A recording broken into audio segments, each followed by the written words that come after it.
Um, does only the host see that we're live? I don't think I see it. I don't see it either. Awesome, Uncle.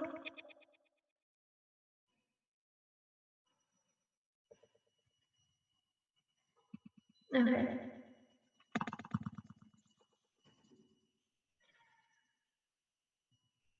Right, we can start admitting people in then.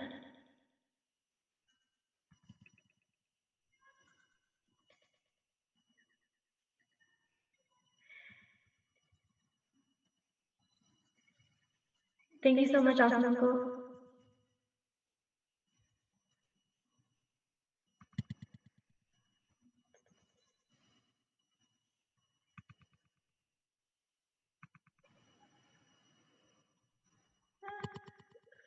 Wait.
Assalamualaikum everyone.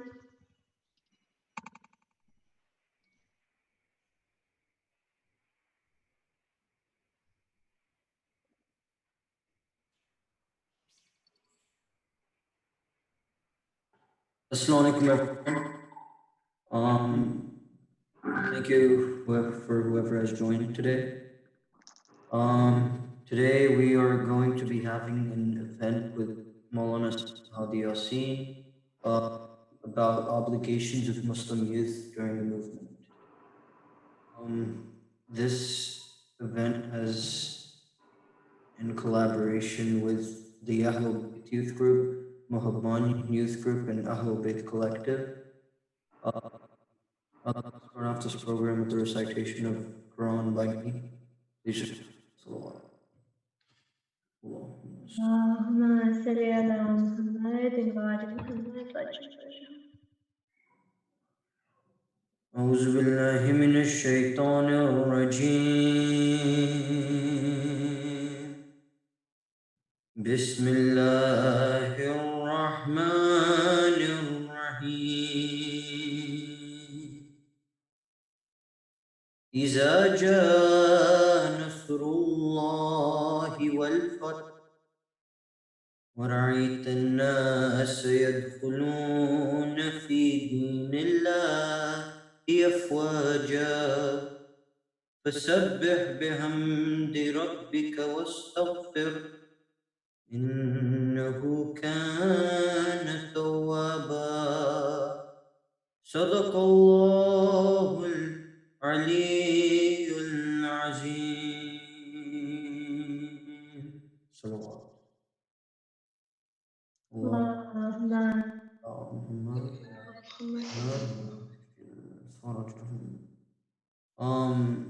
I'd like to introduce the in the ICG Youth Board, we have Iftar Fatma, Shazul Taki, Iba Serwer, Sana Nakvi, and Fatma Nakvi. And with that, I would like to introduce Maulana Sayyid Hadi Yassin to bless us with a speech. Please recite a lot salawat.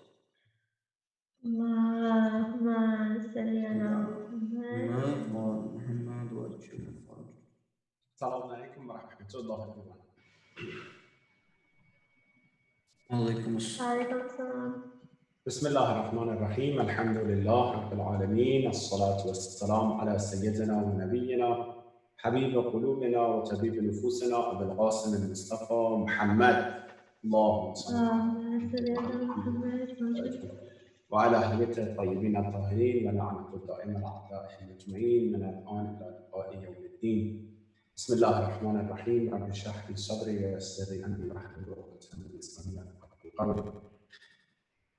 I'm so glad, alhamdulillah, we have another opportunity to be together, alhamdulillah. And indeed, not only, alhamdulillah, our community, we have others join us and we have a great collaboration. Let me see, can you hear me right now?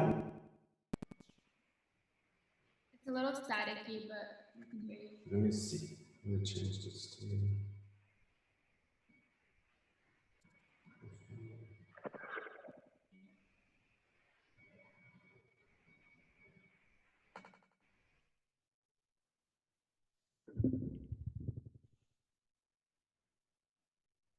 How is it right now? Can you hear me now? Yeah. Yeah, that's way better. Is it better? Mm-hmm. All right. So, yeah, I really glad, alhamdulillah, we're all together, and the other centers, alhamdulillah, youth joined us. May Allah bless all of you guys. Youth, it's, I don't know, when you come to a youth program or youth gathering, I mean, I'm like that. I feel power. I feel excited, and I feel that it's a different environment, to be honest. Different environments, different expectations. It's totally different than other group of people when you joined. Even regular, formal, gathering or sessions, but youth are different, alhamdulillah. And we're going to talk about it, why youth are different, why they're special in Islam specifically as well, and what are the expectations. So one of the important characteristics of a mu'min in general, mu'min is the one who he or she knows about the world, what's going on around them. They have knowledge about the situation around them, and they are smart. Literally, we have the tradition from Ahlul Bayt that said, Al-mu'minu kayyis. Mu'min is the smart. Mu'min is the one who understands the situation around. And now you know that, for example, one of the situations that many of you guys as youth are experiencing right now is the movement, for example, right? Maybe you have never seen something like this serious in your life. And that's the first thing you see, that, oh, people are coming out. You might have actually witnessed in the Middle Eastern's past few years what happened. But overall in the US, that people are coming out marching for the sake of their rights, right? And different groups of people are coming out, different groups with different ideology, different understanding, different expectations coming out and chanting and requesting something, right? So, and you know that our discussion is usually neutral. I would like to keep it that way. So how do we make sure that we are on the right side?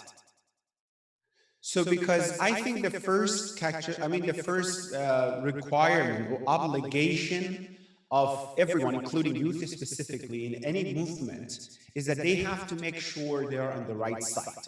Everybody agree with me or not so far? I want everyone to be engaged, please. Do you agree that the first things in a movement is that you have to make sure you're on the right side? Yes, agreed. MashaAllah. Only Sister Goftar agree, and Yes, agreed. Eba as well. Alhamdulillah, out 27 people. The rest probably they don't agree with me, right? If you agree, those I can see them shake your hands or somehow, so I can see that you agree with me. Oh, mashallah. Okay, very good. The rest, inshallah, yeah, mashallah, thumb up. Very good. Thank you, Sister Reda. So, yes, the first thing we have to make sure we are on the right side. We know in a movement, like I said, everyone comes with different agenda, right? It might be right, it might be wrong at the beginning, what was started. I'm talking about overall, every single movement, right? But down the line, a lot of people join, right? And they can change the direction of the movement. So my question to you first, let's have a dialogue.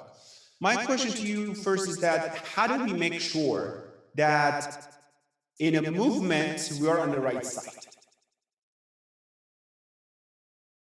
What are the measurements that you take to say, oh, I'm on the right side, I'm sure. Let's say, it's not about going out, it's about posting something online, right? Let's say I want to post something, I'm pro so, I'm against so. How do you make sure that you're on the right side? What do you do? Read and inform yourself. Read and inform yourself. Okay, read and inform yourself. You get more information about what is the movement for, what is the message, what is the goal. All right, good, good. What else?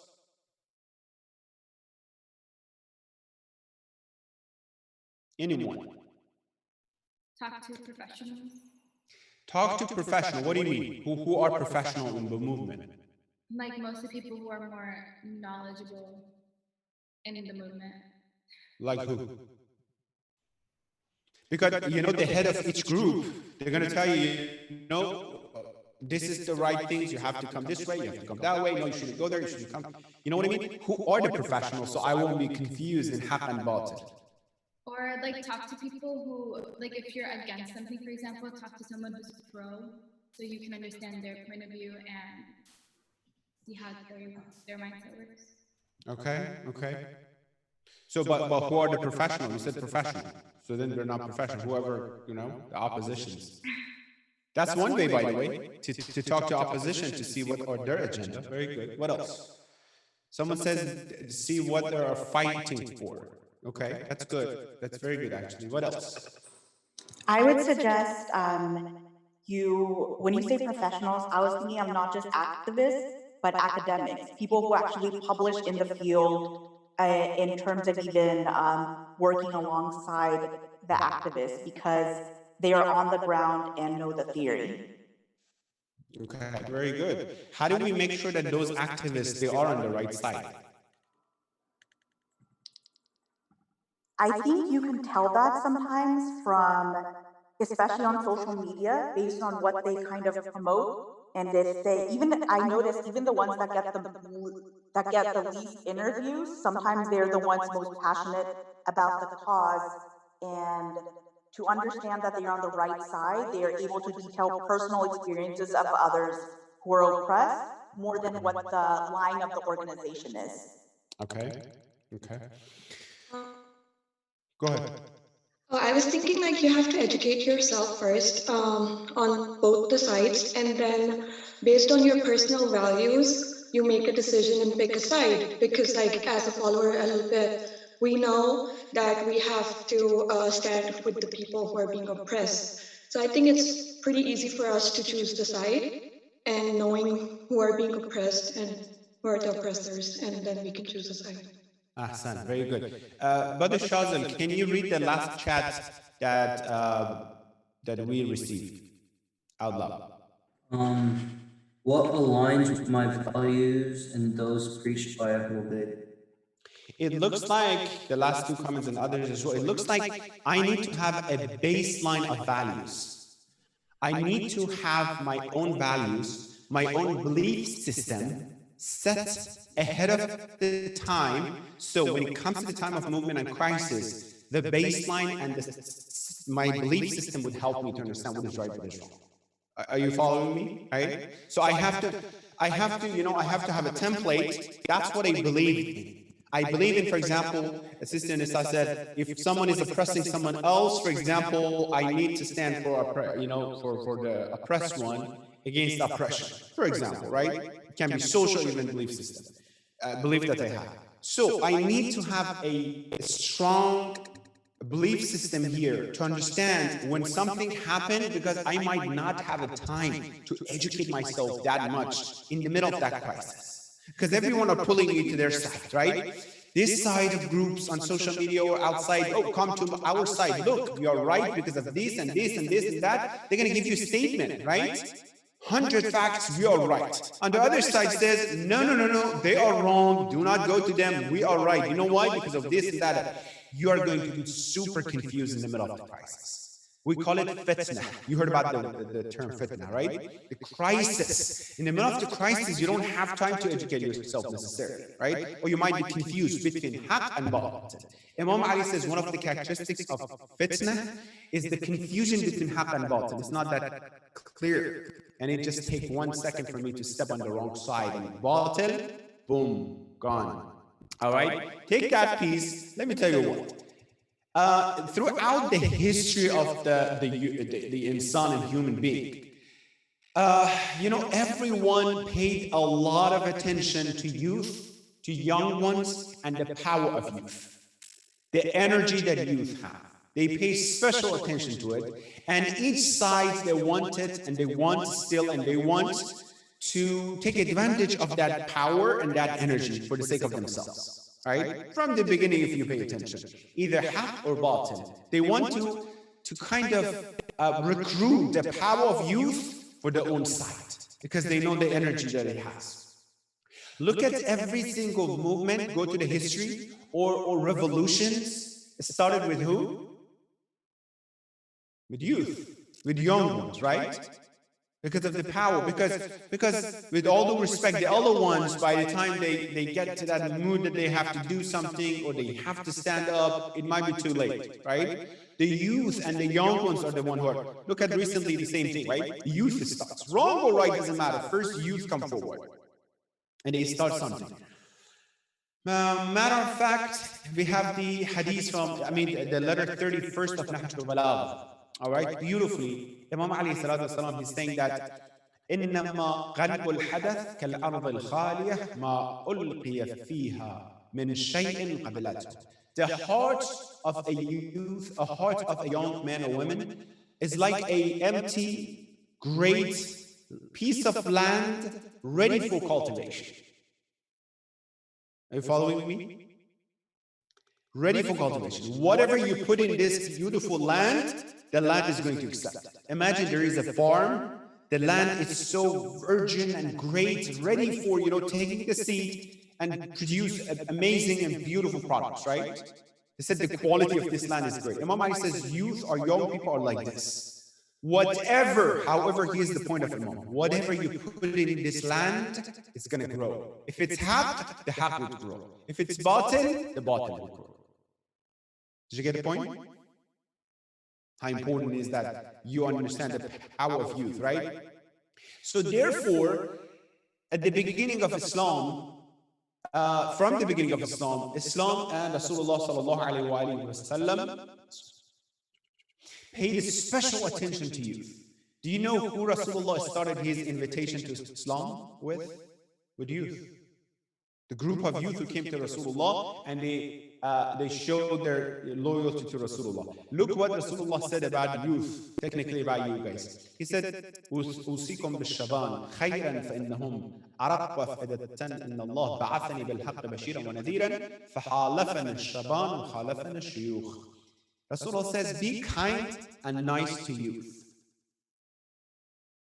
Take advantage, take care of youth.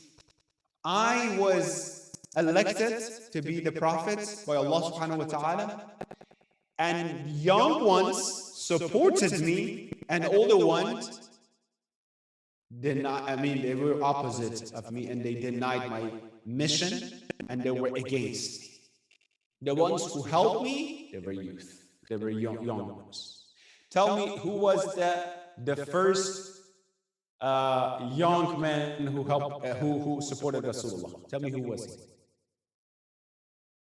Ali Mawla. Ahsan. How old was he? 12. Ahsan. Something like that, 13, 12, 13, 14, something like that. Very, very young, right? So look, and then not only that, Rasulullah says he's going to be my true successor. Well, not just because he is the first one, because of his values and everything.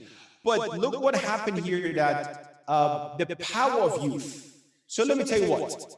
When they want to recruit an army, who they invest more? Each country and each side. Youth. There are more power embedded in this people that we can take advantage of it. each side. On the bottom, will keep them ignorant and brainwashed, and we're going to tell them what is the agenda, and they will follow us. That somehow is happening throughout the world right now. Let's keep the youth busy with a lot of things, like like social media, like something that would keep them, you know, out of the track. Something like just busy with some absurd goals of life. So when it comes to the actual understanding what is haq, what is batil, they don't have enough knowledge or experience. And here's the fact. Yes, the youth and the young people, they have a lot of power, but because lack of experience, they might fall into the wrong side, right? The older ones will say, oh, I experienced this, I experienced that, but the young... So tell me, throughout the history of Islam, after the Prophet of Islam, Muhammad sallallahu alaihi wasallam, when is the revolution that you see the role of youth and young people more than any other time? Islamic Revolution of Iran. In the history of Islam. No, before, way before. At the time of Ahlul Bayt. You know that, it's very easy. Karbala? Ahsan, in Karbala. You see the power of youth, that how many of the companions and the soldiers of Imam Hussein were young people, right? Including Abu Fadl Abbas, Ali Akbar, the sons of Imam Hassan, right? The sons of Muslim. Go on and on, the youth who came forward to support Imam and then yes, but the horse said, any other revolution like Iran, Shia revolution, anything else, they're being inspired by what?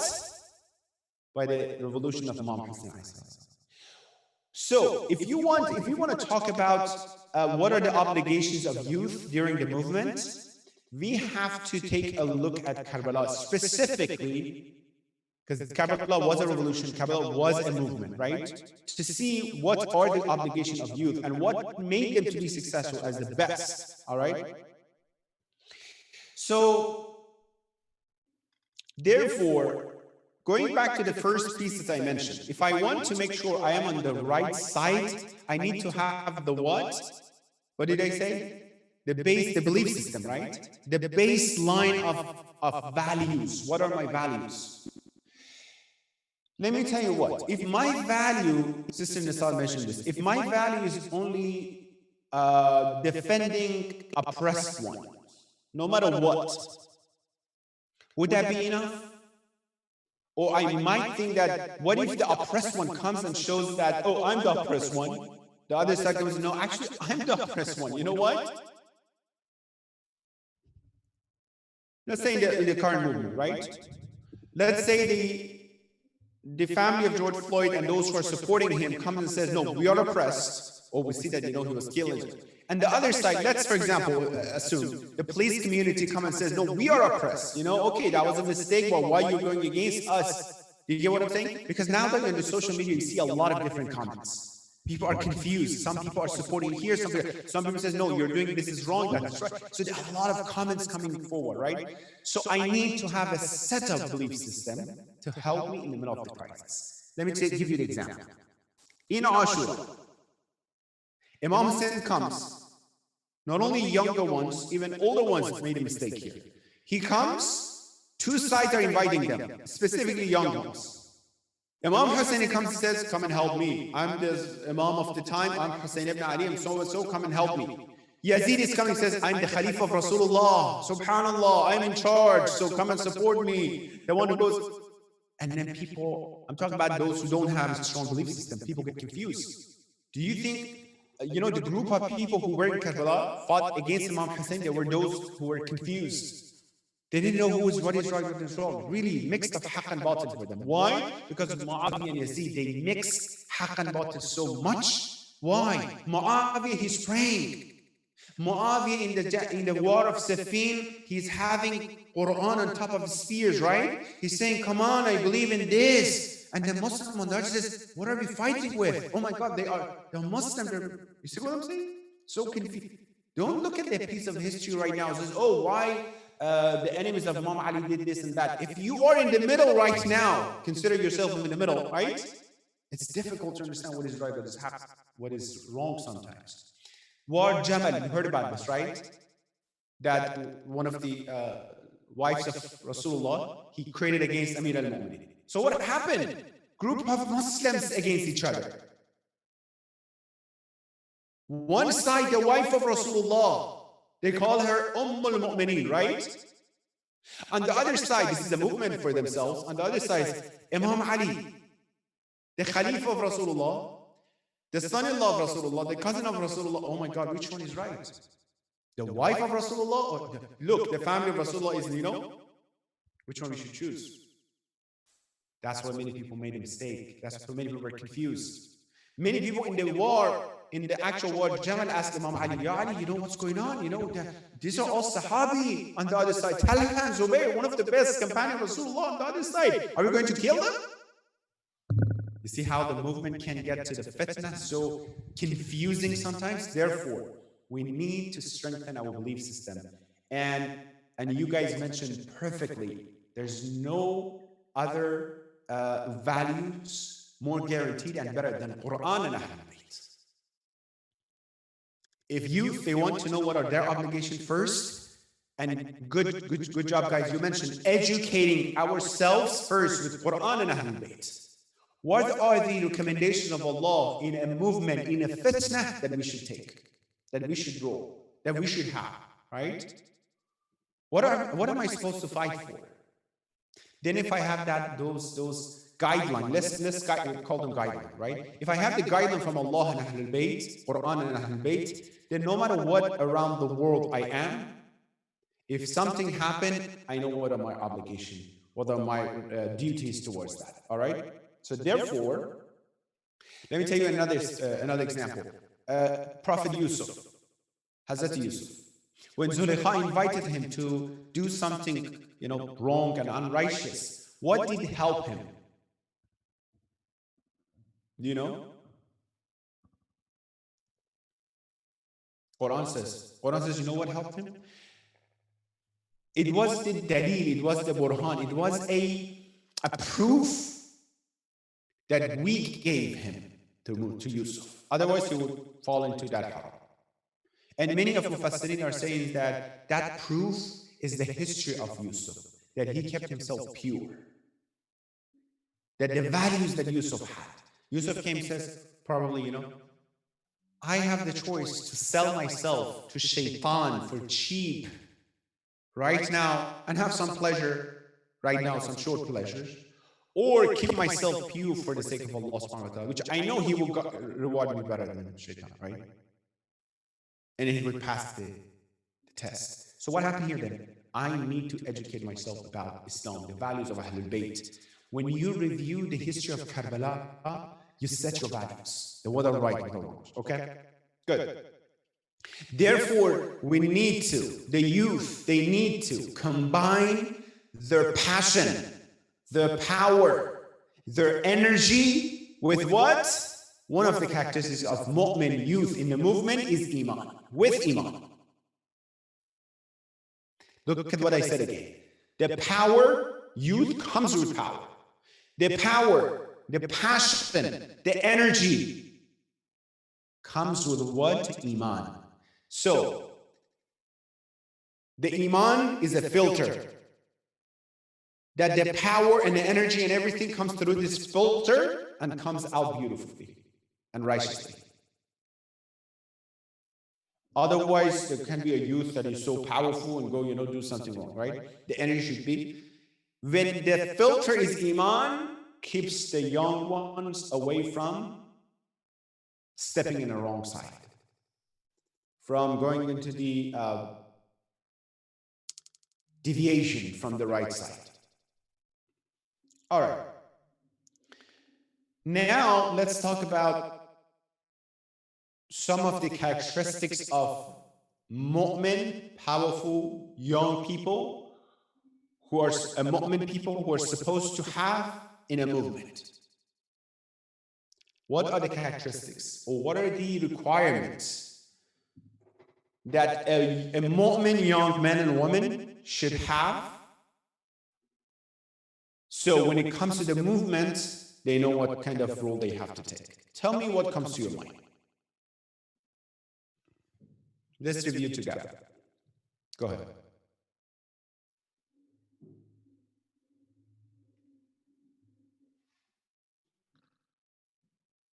What should be a characteristic of a mu'min young person in a movement? Because we said, okay, we want to say we're in the middle of the movement. I have to have certain characteristics in order to do something right, not wrong. So what are those requirements? You can look at Kerala as well. Again, I gave you the hint. Look at the characteristics of mu'min youth in Kerala.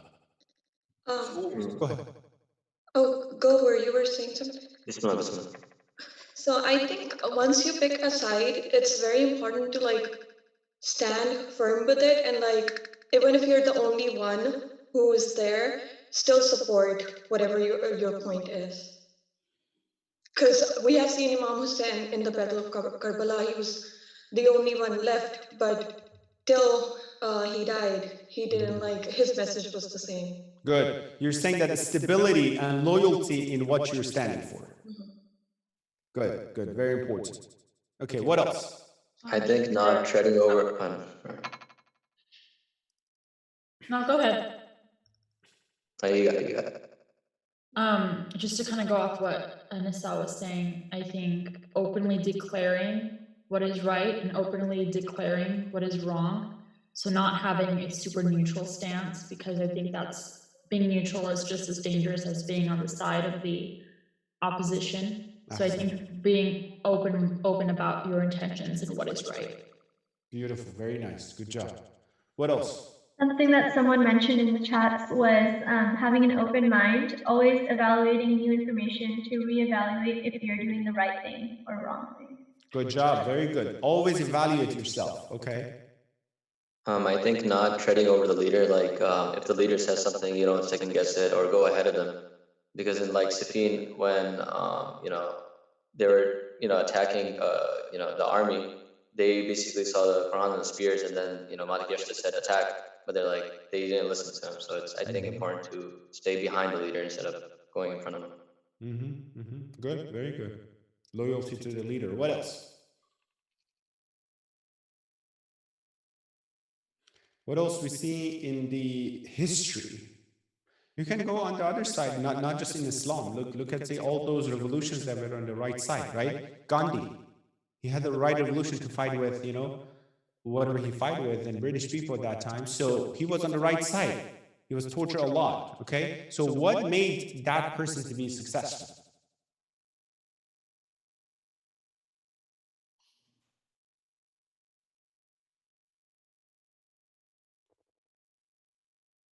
Let me summarize what you said so far, and then we'll go to the next one. What I want to summarize, what you said, all beautiful. Haq madar means what? They follow haq. They follow righteousness. They follow what is correct. This is the matter for them.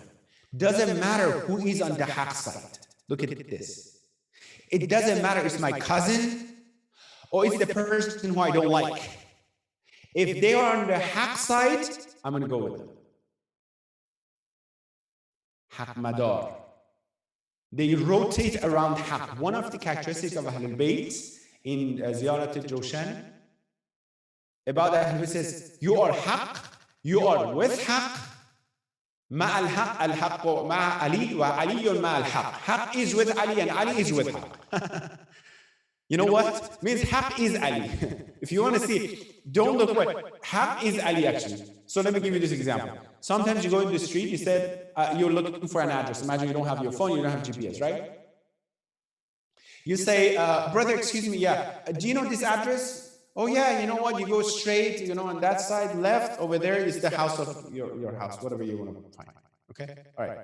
So sometimes you go, you said, brother, another person. Brother, do you know this address? Says, oh yeah, you can follow me. I'm actually going towards that direction. All right? This is the second version. The third version, you talk to someone who says, can you tell me what is this address? And the person who says, I'm actually the address that you're looking for. Ahlul Bayt, they are the address of Haqq. That when you find them, you found Haqq. Why? Because they are the mirror of Haqq.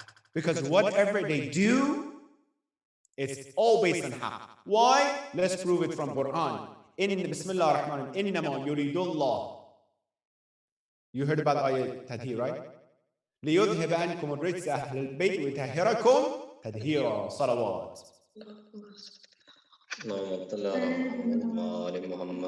They are purified by Allah subhanahu wa ta'ala. They are away from any wrong things, any wrong thoughts, any filth.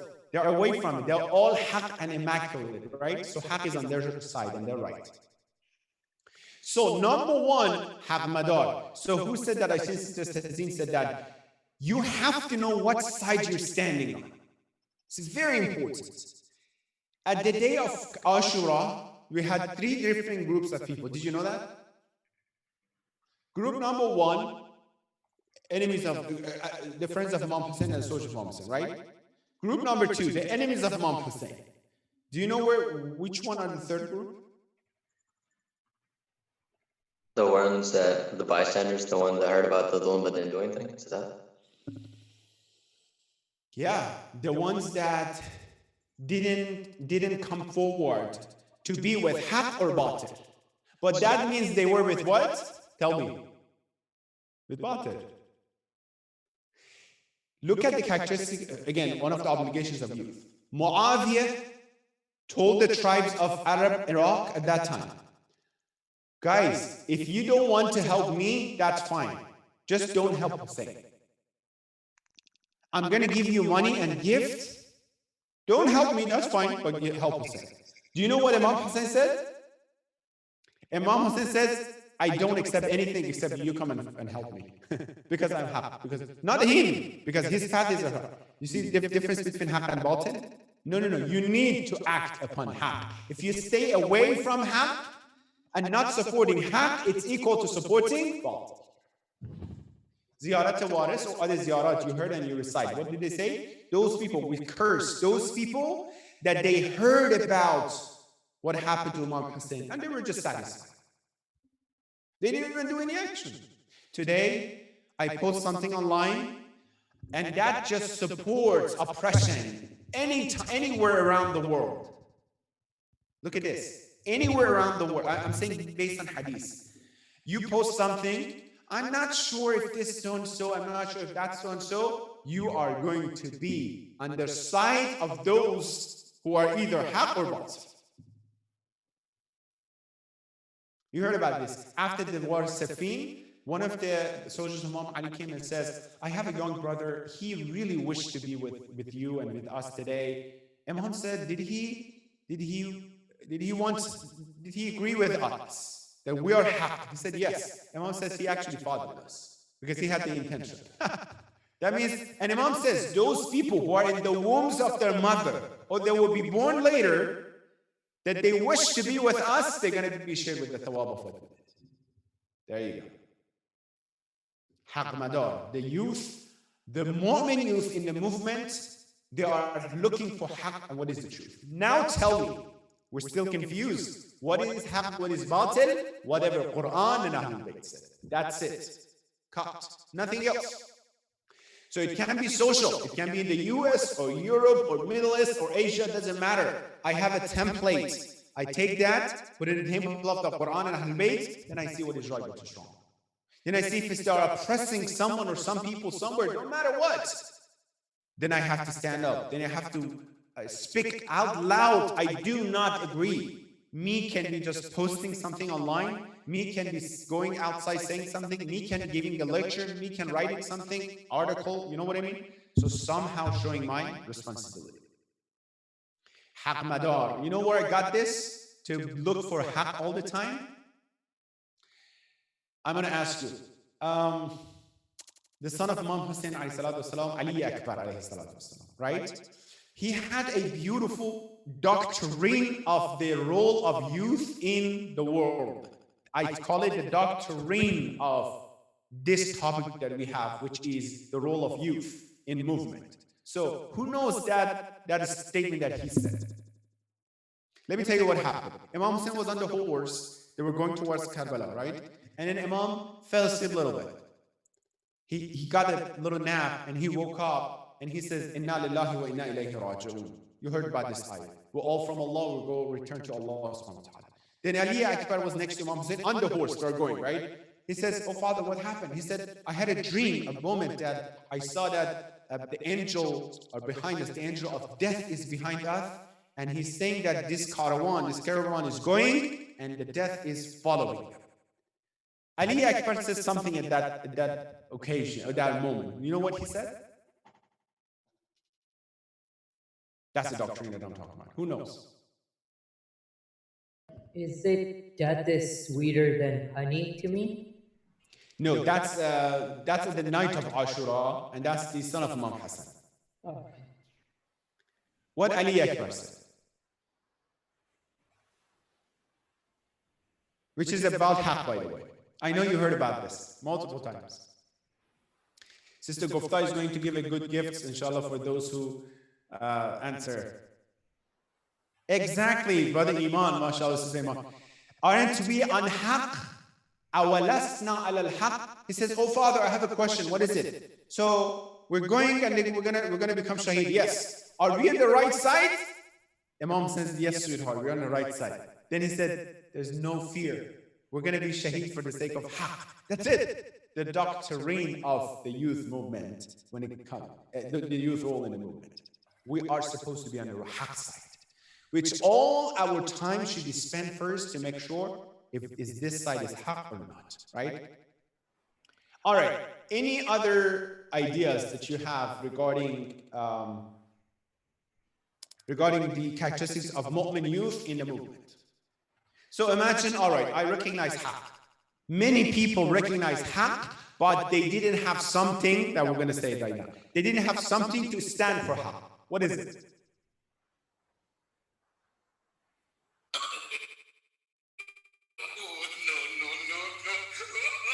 What is it? What is it that they were looking? Many people, they found Imam Hussein haqq. Many people, actually, you know what? I want to give you a hint. Many people, you know what happened? Many people, some people actually in Karbala came to Imam Hussein. He says, Ya Hussein, we found you haqq. We know that you're right on the right side. We know you're haqq. We know everything about it, but they didn't have something to stay with Imam Hussein. What is it? A characteristic of you. Iman. Iman, we talked about it already. Let's say someone has Iman and found the haqq, needs something to stay, to step forward. Courage. Courage, shaja'ah, bravery, right? The bravery to stay for haqq and stand for haqq. One of the characteristics. Now, as a youth, you work on your Iman, for example, the belief system we talk about, right? You see what we're going step by step. You work on your belief system and your Iman. And then you found something haqq. Then you need to be brave enough to stay with haqq. Some of you guys mentioned, right, that you have to be on the right side and you have to declare it. Who can give me some examples that we don't have bravery on social media to stay with haqq? Can you give me some examples? I mean, this is just a guess, but I guess with the the anonymous part of social media, it sometimes feel like, I guess some people feel they can say anything they want. Mm-hmm. So it's completely different than like if you're standing alone, you're like on social media, nobody will know much about you versus like if you go out in public and speak up. Mm-hmm. Mm-hmm. Okay. What else? I think personally for me, if I see someone on social media committing a sin or advocating for a sin, for example, I won't personally say anything to them out of, fear of retaliation or disrespecting them. So I think that's just an example that pertains to me. Good job. Sister Kazin, did you find it haqq? Do you know that you should say something for the haqq, but you cannot because you're afraid of retaliation? Sorry, repeat the question again. So you said you were afraid of retaliation, right? Yes. Okay, but do you know that your responsibility is to say something? Yes, I think, yes, I do know that because I've heard that in a speech before. However, it's just very difficult, to say to Muslims that, like, for example, like, you shouldn't support this or you shouldn't do this because you just don't want to cause that animosity. Thank you. That was a great example. Anybody else? I think sometimes the only time some of us show bravery is on social media, and that's when we become keyboard warriors. But when it comes to the reality, when we're face to face with those who trample upon haq, we become a little more silent, because at that point we're putting ourselves out there, right, defending haq. Because behind the computer, you have like the protection and all that stuff. So even sometimes behind the computer, some people don't defend haq. Yeah, that's true. You know where those time? No, it's like properly. When it's your closest one, close friend, family members, or someone in the community that you know they're doing something wrong, and you have to kindly and nicely tell them that this is not right. That's the moment most of us will be at least quiet if we don't support that wrong thing, right? I'm afraid of retaliation. Yes. What if I say something and he or she comes and says it's not your business? Then they forget about, I'm involved and I have other things. So yeah, it's important that no matter what, if it's my family, my friends or something, if I find something haq, by the way, with the condition, how to say it, how to address it, and all those things, right? So shaja is very important. Bravery and courage is very important that I stand forward and, all right. Few more things. The other thing is knowledge. You guys mention a lot. Knowledge. Hadith from Imam Ali says, Al-alimu bil-dhamanihi, the one who has knowledge about the situation of his time or her time, the issues, the problems, the fitna, the shubahat, would not fight them, would not overcome and fight against them. What does it mean? That means that the one who has the knowledge about the situation of the world, the one who already knows what is haq, what is wrong, what is batil, the one who, yes, educate themselves, go to social media, read news and other things, not too much, the level that they can. They have the knowledge about the current time in the world. They know, they have information about batil as well. Let me tell you what, one of the issues of Muslims, specifically from time of Ahlul Bidah, is still the same thing. They know about Iman. They have information about haq. They don't know batil. They don't know on the wrong side. What are the characteristics of wrong side and shaitan and unrighteous people? Imam Sadiq or Imam Baqir says, Bani Umayyah, you know Bani Umayyah, the tribes of Abu Sufyan, Muawiyah, and Yazid. They let people practice Iman. Very interesting hadith. They let people practice Iman, pray, Salat al-Jum'ah, Salat al-Layl, whatever you wanted to do it. But they did not let them get knowledge about what is nifaq, what is wrong, and what is batil. Why? Because if they let them recognize this, they will be against them.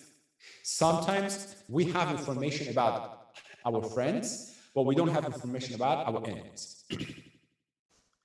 One of the most important mission of each army in a war is to send their special forces to gain information about their enemies. You know that, right? Intelligence service to go on the other side or somehow get information, what are their powers, what are their agenda, what are their plans, what they want to do.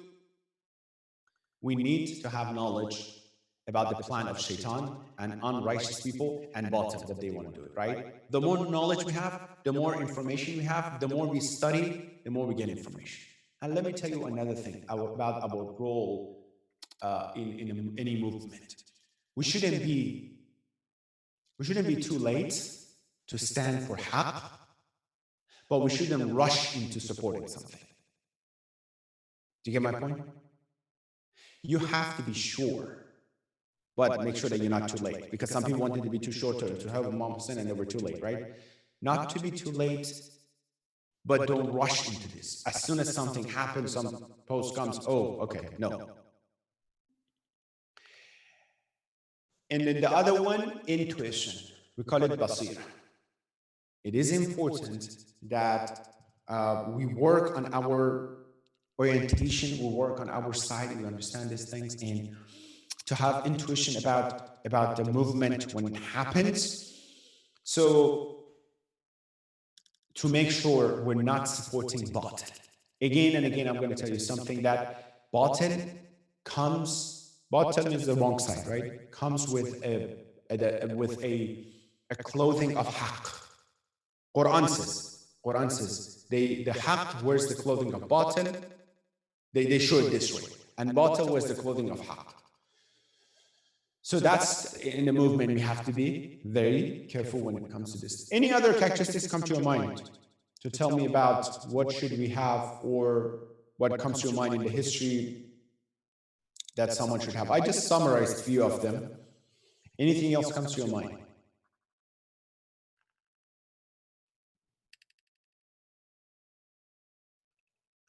All right, so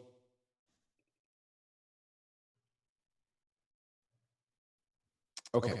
So when we have, I'm going to wrap up with this. When we have this information and when we have this background that we talk about the belief system, strong belief system, when we talk about iman, we talk about knowledge, bravery, courage, patience, all these things, when we talk about them, then when you find haqq, you stay with it no matter what.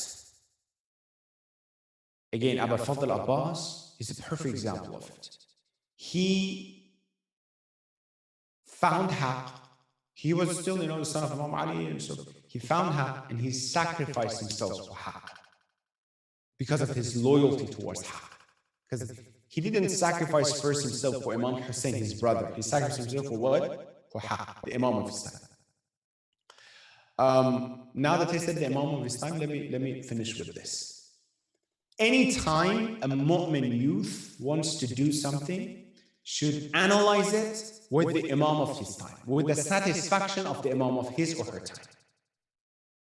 So if the Imam of time is right now next to me, would he accept it, what I'm doing? Would he accept my role in this movement that I'm taking if he is right in front of me? Would he accept me to go to that gathering, to that party? If Imam be in front of me, would I go there? Would he approve my friendship to someone? So they constantly look for the satisfaction of the Imam of their time, which, again, satisfaction of Allah subhanahu wa ta'ala, right? They look for it. So if the Imam of my time was here, based on what I know about him, about his characteristics, what he was expecting me to do in the movement, for example. What side he was, all these questions. And again, the last one is that one of the sisters mentioned, yes, checking with professionals. That's correct. You can go talk to professionals, to scholars, to ulama, those knowledgeable in each side, and the social side, Islamic side, any sides, to get more information, whether the agenda of this group, whether the agenda of that group. So I am, let's say this, I'm going in a movement and I'm supporting one side. What if I'm shoulder to shoulder of some other people who are wrong, are doing something wrong, and my presence would support them? So I should declare that. You know what I mean?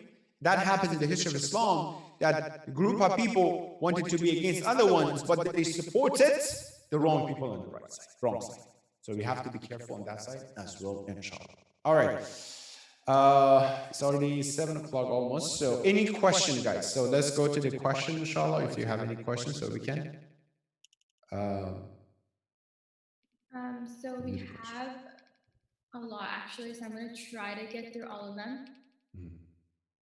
One of them is, what can we as a youth do to support Black Lives Matter, particularly during this time when it's hard to go out and participate in protests? Good questions. We have witnessed, we heard, we read a lot about oppression against Black people, right? with no reason, with no justice, with no logic behind this. Just because your skin color is this color, so we're more suspicious about you. Go back to the history of Islam. Islam is saying, Quran is saying, there's no difference between the skin color, between gender, between stones. No, men and women are the same. The only one who is better is what? The one who has more piety. Inna akramakum indallahi atqakum, right? Our movement, our idea and our role is that, yes, we're not going to go too far on each side, but we're going to support that. Not only the black people, the white people, the red people, so they have the right not to be oppressed. They have the right not to be oppressed.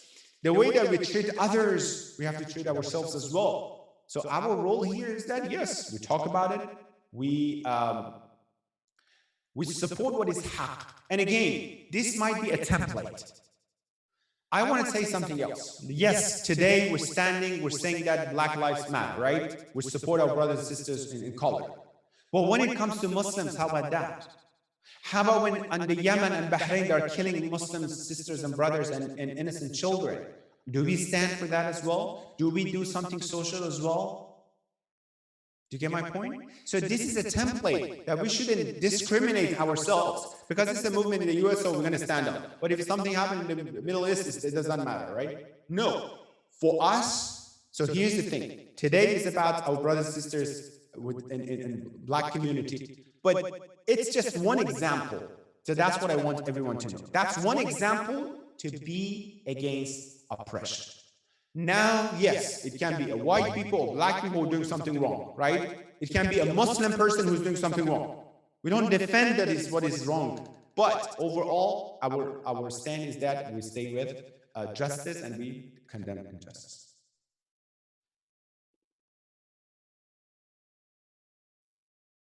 Thank you. And then another question is, what do we do if someone in our community or masjid is being outwardly racist towards black people? How do we go about this issue? Can you say it again? Sorry. What do we do if someone in our community and masjid is being outwardly racist towards black people? How do we go about this issue? Good question. Look, we don't want. So here's the matter of Amr Ma'ruf and Nahy Anil Munkar, right? To enjoin to goodness and forbid the evil, and that's wajib, by the way. It's manner to do that, right? But is that wajib is that I come to the center or says, why are you doing this? You shouldn't do that. So forth against it to make confrontation? No, this is not the first step. The first step, Imam Sadiq says, Rahimallah man ahda ilayya uyubi. May Allah bless the one who gives me my deficiencies. The first thing is that, first and foremost, I have to realize that I'm on the right side. I have to fully understand the other side. What they're doing, why they're doing, right? To communicate with that person. Let's say, yes, they're racist, they're saying something, they're racist, blah, blah, blah, which unfortunately we see in our communities, unfortunately, right? Even among ourselves. Or someone is Pakistani, someone is Indian, someone is Urdu, someone is Farsi, look at the skin color, unfortunately. Don't get married with that one because he doesn't speak Urdu or Farsi or come on, it's the full range of things, right? But anyhow, then I communicate nicely, try to educate that person. Look at the levels, right? I tell that person, this is what it is, these are the facts, this is the things. And I try to tell them, this is right, this is wrong. I try to educate that person. I try to tell them what is right, what is wrong. Through the message nicely, respectfully, through anything, blah, blah, blah, blah, stuff like that, right? I do my job. At least to educate them. If they want to accept it or not, belongs to Allah subhanahu wa ta'ala. If I have the authority and power, that's different things. We don't have the power over other people in our community, right? The only power we have is just to talk to them, to educate them, to tell them. We can educate our community, our scholars, including us. We have to start talking. I talk a lot about this topic of racism in our communities. Because we cannot start talk about racism globally, forget about ourselves here. Yes, everybody, Black Lives Matter, but when it comes to our community, many racism is happening and we're quiet, right? So just that is matter, not us. So that's important. If we're going to go against racism, we have to start from ourselves. So therefore, yes, we have to look, we have to be active youth. are having a crucial role in this aspect, in the communities, in the centers, by having workshops, by talking statement, being active. Again, from the beginning, like I said, Islam, the same thing. They use the power of youth. Rasulullah used the power of youth rightfully for the sake of introducing Islam to the whole world, right? So we need the youth to get together, to stand for this, to show and to educate the community what is wrong, what is wrong. When the voice of Haqq is loud, then you can't hear the voice of Batil that much. All right, next question. Thank you. And then another question we have is, how do we successfully communicate with Imam Barga board members to convince them to talk about these topics on the minbar? Good question. I would suggest, our youth come forward and talk to scholars. Send an email, I don't know, however communication, send them email first and foremost, tell the scholars, Maulana, I think this is a good topic. Can you please talk about it and stuff like that? So request, because I always say I love my audience to be active, not passive. That's why I make it interactive. That's why I ask questions. I don't want it to be, I just talk, you listen, you go home. If you have a question later on, send it to me. No, it's a passive role, right? Active role. Maulana, you talk about this. How about this? What about this? What about that? You know what? Demand, request from the scholars. That's number one. Second, for example, you can send an email. You can send a letter or whatever way of communication to the board members and requesting, why don't we have this topics more? Why don't we have more workshops about this topic? Or, for example, the youth, such as, for example, this Alhamdulillah youth committees that we have and youth program that we have here. So you together, definitely you have a structure. You have the structure, who is in charge of the program, who's in charge of so you can request through that person to convey the message to the center, and then, of course, through the workshops, lectures, statement, email, anything else, inshallah, to do so. Thank you. I'm going to ask two more because of time. Yeah. What if being on the path of Haqq and siding with the oppressed creates enemies? What if family never cut you off because you decide to stay on the path of Haqq? So you're saying that, can you summarize it for me? I think they had a little typo. Basically, what they're asking is, being on the path of Haqq, if it creates enemies, what are you supposed to do then? Of course, being on the right side of Haqq, you're gonna have enemies. Of course, if you be on the right side of Imam Hussein, you're gonna be the enemy of Yazid. Of course, you be with Imam Ali, Muawiyah is gonna be upset with you. So it's up to you to decide who you're gonna upset. It's up to you to see you're gonna upset Allah, Ahlul Bayt, or you're gonna upset the enemies of Allah and Ahlul Bayt, right? So, let me tell you what. The one who doesn't have enemy, take it very. Here's the thing. Listen very carefully because it's a very sensitive statement. One who doesn't have enemy should calculate his or her own path again and again. If someone says, I don't want to make anyone upset, oh my God, well, brother or sister, I think you have to have self-reflection. It's impossible. Because one time your friend is going to invite you to do something wrong, something haram, for example, and you're going to say you're not going to do it, and they're going to be upset. So do it for the sake of me. Just come to that party for me. No, I'm not going to come because I'm not going to upset her. Because Allah says, Hadith says that the one who will buy the happiness of the others, the happiness of the opposite side of Allah, with the price of the wrath of Allah subhanahu wa ta'ala, Allah would tell them that go rely on those people, not me anymore. Yes, it's up to me to make sure to be on the right side, to be with Imam Hussein or the Imam Rasul. But when you are in Haqq, definitely Batil is going to be upset with you. That's why we said what? Shuja'ah, courage and bravery. That we have to understand. Yes, believe me, you post something Haqq and right now, half an hour you're going to have, depending on how many followers you have, you're going to have 50 enemies. Why did you say that? No, you shouldn't say that. Blah, blah, blah. Remember what we started with. If my belief system, my values are Allah and Ahlul Bayt or satisfaction of others, My values of satisfaction of Allah subhanahu wa ta'ala. Bismillah. Go ahead. Thank you. Last question. What are reasons that some Muslims don't stand for haqq even though they have faith? What makes non-Muslims stand for the truth even when they don't have faith? Good question. One of the reasons, number one, weakness in Iman. Those people who don't have faith, they might be strong in their beliefs, but someone who has Iman be weak in his beliefs. What Imam Ali said, I'm ready to give 10 of you guys Ashbah al-Raja, you look like men. I'm ready to give 10 of you guys, get one of the soldiers of Muawiyah. You know why? Because they, in their batin, are stronger than you guys in your haqq. That's amazing what happened, right? So what we focus here is this. Yes, when it comes to oppression, number one, weakness in Iman, which leads to what? To lack of bravery. The second reason, lack of bravery. Oh, you mean if I stand, come on, we're having nice things. What if they come? You mean it's better to have something social media or outside that everybody likes you? What if you post something, people will unfollow you? Could they do it? Fine, I'm going to do my responsibility, right? What if you go out, people are going to be upset with you? If it's my responsibility, I have to do it. So what we're talking about, yes, number one, weakness in Iman, the reason. Second is lack of bravery here. Third, lack of knowledge. Lack of knowledge. I don't study. It's okay, you know what? I'm not sure here and there, blah, blah, blah. Maybe they're right, maybe they're wrong. So that's what happened. On the opposite side, no, it happens.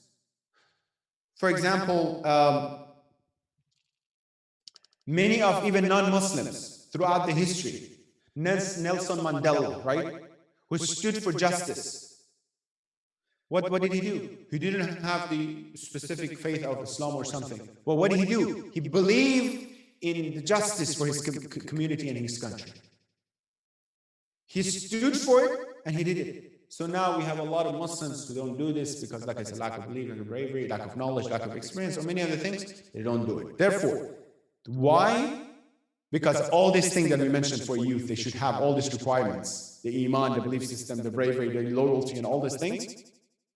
And look at Ashura, Karbala is the perfect example. In Karbala, what happened, that group of people, and here's the nail in the coffin. Love of dunya. Many people left Imam Hussein for the sake of dunya, for the sake of more coins. If I do this, it might shake in my dunya. So they left Imam Hussein. This is another reason some people might not support haqq. Okay, thank you so much. I could send or ask more questions because we have a lot, but you can email them to Sayyid Hadi Yassin and he'll be more than happy to answer them. And Gosh, if you want to conclude the program. Salam everyone. Thank you for coming. I'm just gonna share my screen real quick.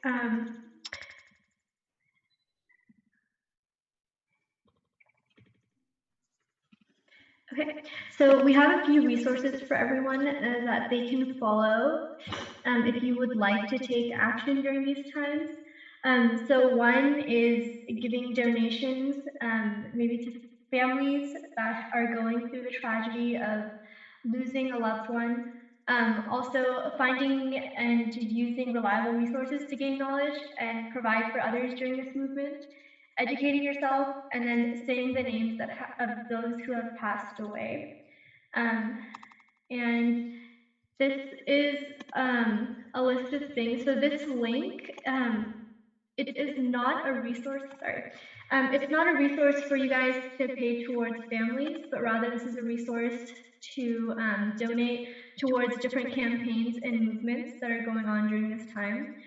The second link, the resources link, this will lead you to not only a whole list of websites from which you can gain knowledge, but also donation links, different fundraisers that are going on that you want to be a part of. And then obviously educating yourself is really important. So we shared a few articles and books that you guys can look into if anyone is interested. And at the very end, say their names. So here are the names of just a few of the people that have been victimized to the current situation. So we'd like to thank everyone that was a part of this event. Obviously, we have ICZ Youth Group, we have Ahlul Bayt Youth Group, we had Ahlul Bayt Collective, and Muhabbin Youth Group. So thank you to everyone that helped put this together. And these are the handles for both Facebook and Insta. And now I'd like to hand it over to Nissa. She'd like to make a quick announcement from the Ahlul Bayt Youth Group. The Ahlul Youth Group of Sacramento will be having a series of events on Usuluddin and Furuddin. So if you can follow our Instagram page, and we'll be posting details about the event there. And we're also planning to have a giveaway. So the details for that will be posted on our Instagram as well. And thank you, ICZ, for having us as co-sponsors for this amazing event. And thank you, everyone, for tuning in. Jazakallah. And with that, we come to an end with our event. Maulana Hadi, if we can end with Dua Imam Zamana. Yes, let's end inshallah with a few dua and then dua Imam Zaman inshallah. Allahumma salli ala Muhammad wa ala Muhammad wa ajjal farajhum. First, I really appreciate all of you guys for coming, participating, making this great and fantastic, program, alhamdulillah, together. Alhamdulillah, I heard a lot of great things from you as well. May Allah inshallah bless you and keep you always active and in the right path all the time, inshallah. Allahumma ajjal waliyaka al-faraj, Allah. We ask you for the sake of your Rasul and Ahlul Bayt, hasten in the dhuhur of our Imam Mahdi.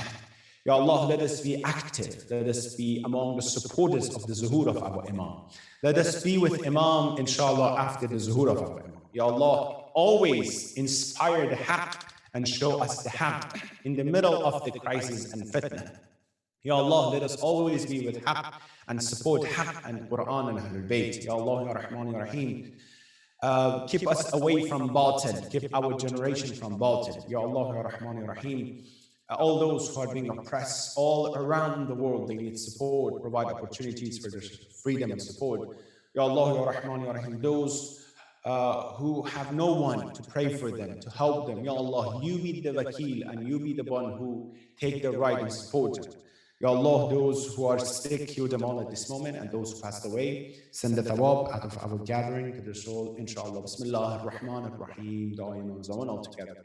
Allahumma kun li waliyika al-Hujjat ibn al-Hasan, salawatuka alayhi wa ala aba'ih, fi hadhihi as-sa'a wa fi kulli sa'a. وليا وحافظا وقائدا وناصرا ودليلا وعينا حتى تسكنه أرضك طوعا وتمتعه فيها طويلا. اللهم صل على محمد وآل محمد وعجل فرجه. جزاكم الله خير. معطي حسن.